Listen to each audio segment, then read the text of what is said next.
Welcome to our channel, Behind My Story. Please like, share, and subscribe. Soccer is an obsession for people who like to bet, argue, and boast about whose team is best. My name is Jacqueline, and I'm 25 years old. I grew up in a family whose male members were crazy about soccer. They were fanatical fans of the Liverpool club team. We all knew the club had gone through some difficult seasons over the past few years, but it looked like they may have finally assembled a formidable team now. I, myself, wasn't interested in soccer, but Dad and my brothers were obsessed with it and would hit the ceiling whenever their team lost. I wished to live far away from all this, but at this point, it wasn't an option. After finishing high school, I went to an out-of-state college just to distance myself from all that hooting and hollering at home on game days. At college, I met someone. His name was Fred. We took the same classes and made an excellent team. Later on, he proposed, and I accepted. During college break, he visited so he could meet my family. It happened to be on a Liverpool soccer game day. That's when I learned that Fred was the same. In fact, he was even crazier than Dad and my brothers. It looked like he cared more about that team than anything else. It was the final match of the season. Everyone was excited about the game. I made a few bowls of popcorn for everyone to eat while watching the game. The two teams were about equally matched, and the score was tied. Suddenly, I heard angry shouts, so I went into the living room to see what had happened. The other team had scored a goal, and one of its players had fouled a Liverpool player. Then, they scored two more goals in quick succession. Fred lost it and began beating loudly on the coffee table. Then, he inexplicably lost consciousness and fell flat on his face. We took him to the hospital, where he spent 3 days in the intensive care. The doctor told us that he had had a heart attack, but he would be okay. After he recovered, he promised me that he wouldn't lose his temper over a soccer game again. Today, we are watching the final match between Liverpool and Tottenham. I have the ambulance phone number on speed dial just in case. Have you ever dreamed of having some shocking surprise completely change your life? Whether the surprise is good or bad, your life will never be the same again. I have a story to tell you about this very thing. My name is Tiffany, and I'm 21 years old. I live with my parents and an occasional mystery guest, whose role in our lives I have yet to ascertain. I would see him from time to time. I assumed that he was some down on his luck guy whom Dad helped once. Dad was wealthy and often donated money to help the poor. This mystery man would try to talk to me whenever he would spend a few days with us. I didn't understand why Dad allowed him to stay at our home sometimes. It was bizarre, and it did creep me out a little. There was one time when he opened the door to my room while I was sleeping. He sat on the bed next to me for a while and then left. I was half awake at the time, but I didn't move. When I told my parents about this, they said they would speak with him, but I'm not sure they ever did. I felt uneasy about the situation, so I decided to investigate this matter myself.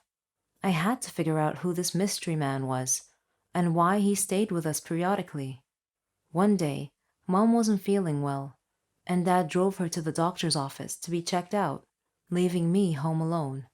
I sneaked into the office to have a look around, see if I could find something about this strange man. While I was searching, I heard a voice behind me. I thought it was my parents, but it was the mystery man. He was smiling at me. It made me feel awkward. He said hi. I stepped back and said, "If you take one step closer, I'll scream." He said, "Calm down. You're suffering from an illness, and I need you to fight it for me and for your parents." "What are you talking about? I feel fine," I said. He said, "You don't recognize me. I'm your husband." Shocked, I grabbed the phone to call the police, but he stopped me. "Don't do that. I won't hurt you, but I won't leave either." I started screaming loudly. Just at that time, my parents returned and entered the study. I shouted for them to help me. Dad came over and hugged me. Then I felt a needle prick the back of my neck, and I lost consciousness. I woke up in a hospital bed, with my parents and my so-called husband beside me. I asked them what was going on. They told me that I must have been dreaming, that I had just woken up from a week-long coma, induced by a rare type of brain disease that damaged my long-term memory.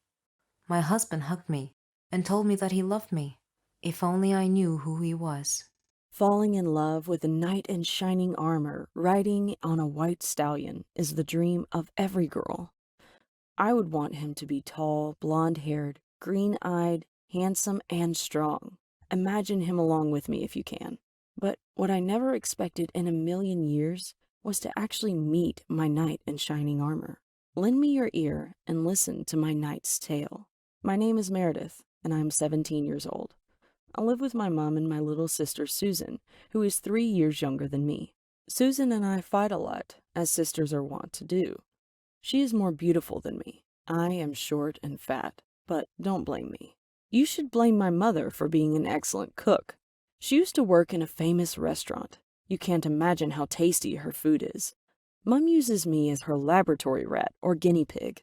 Whenever she cooks any new dish, she has me try it out and give her my opinion. As a result of all my taste testing, I've become an obese food addict. I know that my obesity may be an obstacle in finding my heroic knight. My best friends are Ellen, Selena, and Mary. My first date was with a guy named Mark. He was a crazy one. Torn clothes, long, dirty hair, a furtive manner. And his paranoid eyes were always darting around, looking everywhere. At our first meeting, he gave me a silly present that, when open, sprang a fake frying pan into my face. My next meeting was with Michael. He was subdued and weird. On our first date, he sat silent for 2 hours and barely spoke at all. All my friends' matchmaking attempts failed miserably. Then Ellen suggested that I open a Facebook account and try to find my dream mate online. I didn't like the idea at first, but I took a chance, opened an account, and shared some personal information about myself and my interests. My first friend request was from Mark. Yeah, that Mark. I blocked his request immediately. I received more friend requests from various people, some interesting, some plain and boring. I kept waiting for my knight on a white horse to send me a friend request. Then one day, I got a friend request from a boy named Joaquin. I visited his Facebook page and saw that he was handsome and active in sports. I accepted his request and sent him a message to say hello and waited all night for his response. Just when I was about to lose hope, he surprised me and responded. I tried to control myself even though my mind was already racing ahead and planning our wedding. We chatted online that day for around 3 hours. I told him about my family, hobbies, etc. But eventually he had to excuse himself to go to an exercise class. However, he promised that he would continue our chat later. I sent him a rolling on the floor laughing emoji and asked, "Are you serious?" He replied, "Of course, I want to get to know you better." I called my friends and told them everything. They advised caution, but I didn't listen to them. In my mind, I had already fallen in love with Joaquin. I clutched my phone, waiting for his next message with bated breath. I figured that I should probably let him know what I really looked like, a fat food addict, before we got too far into a relationship. When he got home, he sent me a message, and I asked him about himself and his family. He told me about his dreams, his family, and his dream girl. He told me that he wasn't interested in a girl's figure at all. The important thing was her character. We agreed to meet the next day. I was excited. I called my friends immediately and updated them on my news. Later, I received a message from Joaquin stating the time and place of our upcoming meeting. I chose some chic clothes and got ready to go. Mom saw me and was surprised that I had dressed up so. Susan laughed at me. "She looks like she's going to a restaurant," said my darling little sister. I announced, "I am going on a date, Mum. I met someone on Facebook." Mum said, "Okay, have a good time, and come back and tell us all about it when you return." My heart was beating in my ears as I raced to our meeting place. After I arrived, I sent Joaquin a message telling him that I was waiting for him outside. He replied that he had prepared a surprise for me and that I should come inside. So I hurried inside to see what surprise he had planned. My mind ran wild with possibilities. When I entered the place, I saw my friends holding up a banner with my name on it. Ellen said, "Don't be upset, Meredith, but your surprise is that we are Joaquin." They had played a prank on me as a birthday surprise. Oh, I was so angry. "Do you mean to tell me that Joaquin, the love of my life, was all a hoax? You are not my friends. You are devils." But then Ellen opened a box and showed me its contents. A nice, big, plump, glazed blueberry tart. I stopped my angry ranting. My mouth closed. I became silent and calmed down. My heartbeat rate slowed. They all hugged me. They said that I was a beautiful girl, and they had just wanted to make me happy for my birthday. I was stuffing the blueberry tart in my mouth when the waiter came to take our orders. I looked at him with a mouthful of food. He was so handsome. I mumbled, "What's your name?" as I was chewing my mouthful of blueberry tart. Try again, as they say. I don't know where to begin. I don't want to live alone. I'm fed up. I need someone to talk to laugh with, to play with. I've been lonely since birth. My name is Bella, and I'm 10 years old. And this is my story. I lived with my parents in a nice, quiet neighborhood. My father was an engineer, and my mother was a housewife. Father used to travel a lot, but my mom always stayed home with me. Father was always busy. Whenever I asked him to play with me, he'd play with me for a while. Then he'd get a phone call and leave me by myself.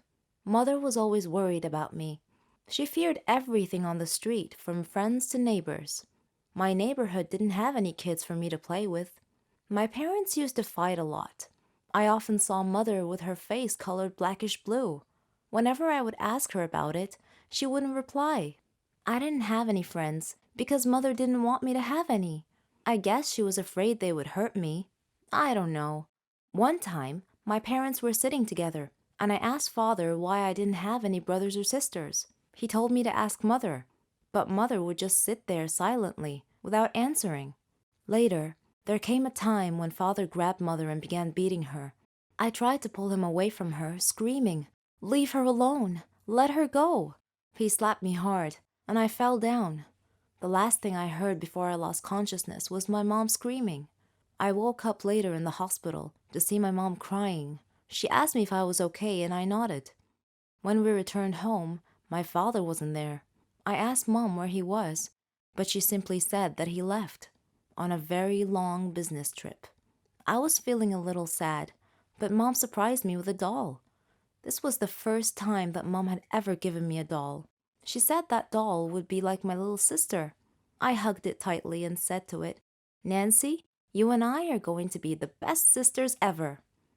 Mom often left me with Nancy when she had to go out to do business. It was okay, though. I felt that Nancy could understand me whenever I spoke to her. Time passed quickly. One day, Mom came home tired and went to sleep on the couch. I made a tent in my room where I collected all of my toys and played with Nancy. I was speaking to Nancy and telling her how beautiful she was and how I felt lucky to have her as a sister. Then I asked her, "Nancy, do you know why Father left us?" Miraculously, Nancy answered me, saying, "Father left you because he never really loved you to begin with."